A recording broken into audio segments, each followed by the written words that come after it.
जिन मंदिरों में आप अपनी मेहनत की कमाई लुटा रहे थे, आज कोरोना जैसी महामारी के वक्त तो मंदिरों ने अपने दरवाजे बंद कर लिए हैं।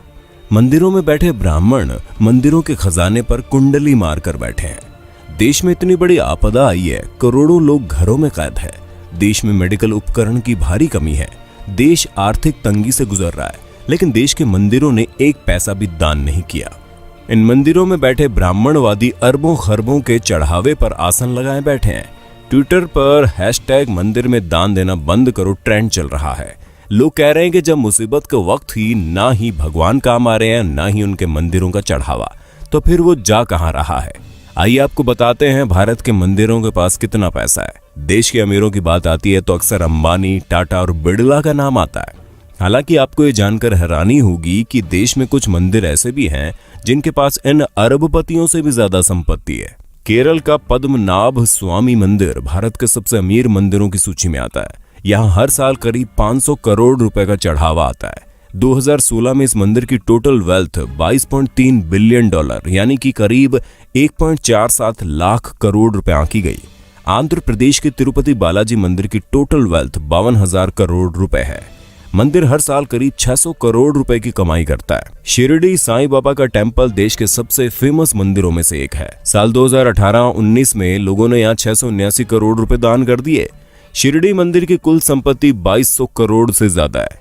जम्मू के वैष्णो देवी मंदिर में सालाना 500 करोड़ से ज्यादा डोनेशन आता है। मंदिर के पास 1200 किलो से ज्यादा तो सोना ही है। वहीं मुंबई के सिद्धिविनायक मंदिर की सालाना कमाई 125 करोड़ से ज्यादा है। भारत में कुल 6,38,000 गांव है, 5,000 कस्बे और 400 बड़े शहर हैं। अमूमन हर गांव में मंदिर होता है। शहरों में तो देवी देवताओं के अलग अलग मंदिर होते हैं। इस हिसाब से भारत में 6 लाख से ज्यादा मंदिर है। सोचिए इस देश की कितनी बड़ी संपत्ति पर सिर्फ और सिर्फ ब्राह्मणों का कब्जा है। पुरी का जगन्नाथ मंदिर, वाराणसी के काशी विश्वनाथ मंदिर, गुजरात के सोमनाथ मंदिर और मदुरई के मीनाक्षी मंदिर जैसे धार्मिक स्थलों पर खजाने भरे पड़े हैं, लेकिन मंदिरों में बैठे पंडित देश की भलाई के लिए एक पैसा तक दान नहीं करते। भगवान के नाम पर आपकी जेब खाली की जाती है और फिर ये लोग उसे हजम कर जाते हैं। जरा सोचिए, अगर ये मंदिर अपनी संपत्ति दान कर दे तो एक दिन में भारत की गरीबी दूर हो जाए, लेकिन ये ऐसा नहीं करते। धर्म के नाम पर लोगों को मूर्ख बनाकर ब्राह्मणवादी मौज काट रहे हैं। इसलिए अगली बार जब आप अपने बटुए से कोई नोट निकालें तो सोचिएगा जरूर कि आपके खून पसीने की कमाई पर कौन ऐश कर रहा है। मंदिर में या मस्जिद में सीमेंट की बोरी देने से पहले पड़ोस में देख लीजिए, अगर कोई गरीब हो तो आटे की बोरी पहले दीजिए। दान करना गलत नहीं है, लेकिन सोचने वाली बात है कि आखिर मंदिर में किए गए दान से किसका भला होता है। मंदिरों में दान करने वालों की मानसिकता क्या होती है। अपने देश में इतनी ज्यादा गरीबी है कि उनकी चिंता किसी को नहीं है। कई किसान भूख से मर जाते हैं, पर उनकी मदद करने के लिए कोई आगे नहीं आता। लेकिन मंदिरों में लाखों नहीं बल्कि करोड़ का गुप्त दान दिया जाता है। आखिर इस दान से हासिल क्या होता है, किसको मिलता है इसका लाभ। हम एक बात साफ कर दें, हम कोई नास्तिक नहीं है। भगवान ने हमारी भी उतनी आस्था जितनी होनी चाहिए। लेकिन सोचने वाली बात यह है कि आस्था जताने के लिए मंदिरों में दान करना जरूरी है। अगर नहीं तो फिर जो लोग मंदिरों में बेतहाशा दान करते हैं, उनके पीछे की मानसिकता क्या है। क्या उनको भगवान से किसी बात का डर रहता है?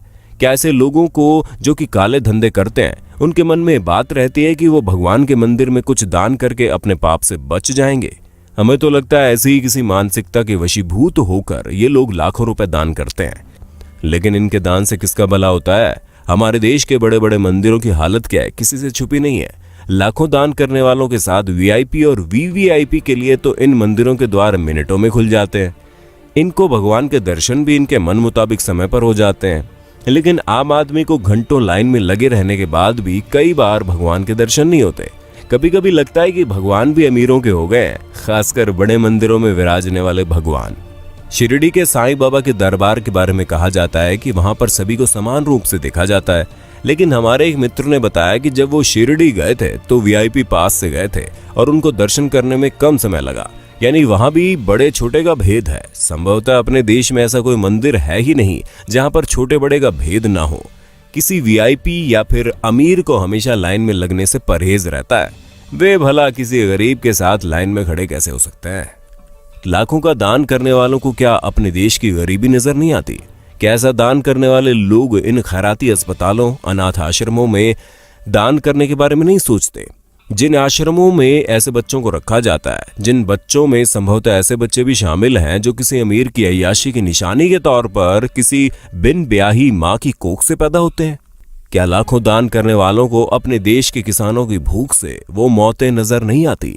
हम तो इतना जानते हैं कि किसी भूखे को खाना खिलाने से लाखों रुपए के दान से ज्यादा का पुण्य मिलता है। किसी असहाय और गरीब की मदद करने से उनके दिल से जो दुआ निकलती है वो दुआ बहुत काम की होती है। हम मंदिरों में दान करने के खिलाफ कतई नहीं है, लेकिन किसी भी मंदिर में दान उतना ही करना चाहिए जितने से उस मंदिर में होने वाले किसी काम की मदद हो जाए। जो मंदिर पहले से ही पूरी तरह से साधन संपन्न हैं, उन मंदिरों में दान देने का क्या फायदा? दोस्तों, अगर आपको ये वीडियो